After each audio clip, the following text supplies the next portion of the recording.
Just a quick tip today for SEO and website migration. One of my clients has a website that they moved and they forgot to do any kind of migration checklist or anything. So they're engaging me to take a look at it and do the migration audit.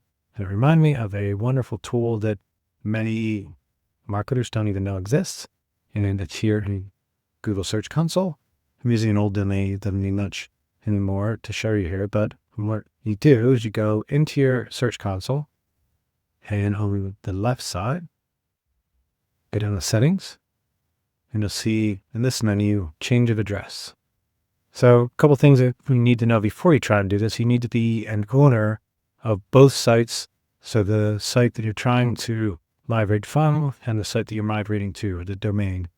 Because if you don't have owner permissions on both of them, then you won't be able to even access this tool. And we also have to do it with the same account. You can't migrate from one account to another. You have to be owner on the same account to both of the Google Search Consoles. And another thing, a couple of things to remember is it only works at the domain level. So that means example.com with nothing after.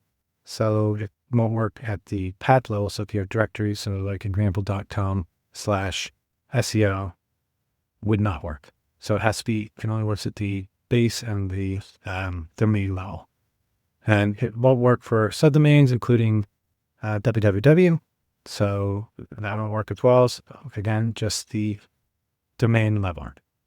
When you do the migration, it will then take care of anything example.com/SEO/whatever afterwards. And if you specify HTTP or HTTPS, it automatically takes care of the other one. You don't have to worry about doing both. So to use the tool, like I mentioned, you need to go into Search Console, go to Settings, and then you have this menu where it says Change of Address, and then you click on that. And there's there's a list of what they call the pre-work that needs to be done prior to this. I'll include a link in the description of the video, and we'll go through all that today. But it includes things like adding 301 redirects to the home page and also to your canonical pages prior to this. Because once you click to start it, then it'll check how you've done the pre-work. And if you haven't done that, it'll throw an error and it will be able to proceed until I've done it. If there's some things that are recommendations, then it will tell you, it recommends you take care of those things, but it won't stop you from continuing. What you do a drop down here. It says select new site. I shouldn't already. Say I wanted to migrate site to topfleets.com, another domain.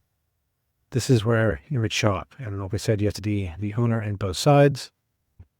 Once you click validate and update, that it will do the check to make sure you've done everything in the pre-work. And then if you have, then we have to proceed and just follow the instructions there. It's quite simple. So just a quick tool to use, and it's often overlooked, and it can create issues if you don't do it when you're migrating a site. Kind of think of it like when you do a change of address to your house. You go to the post office and you say, hey, I'm moving from here to here. Can you have everything forwarded? This is essentially the same thing, but for Google.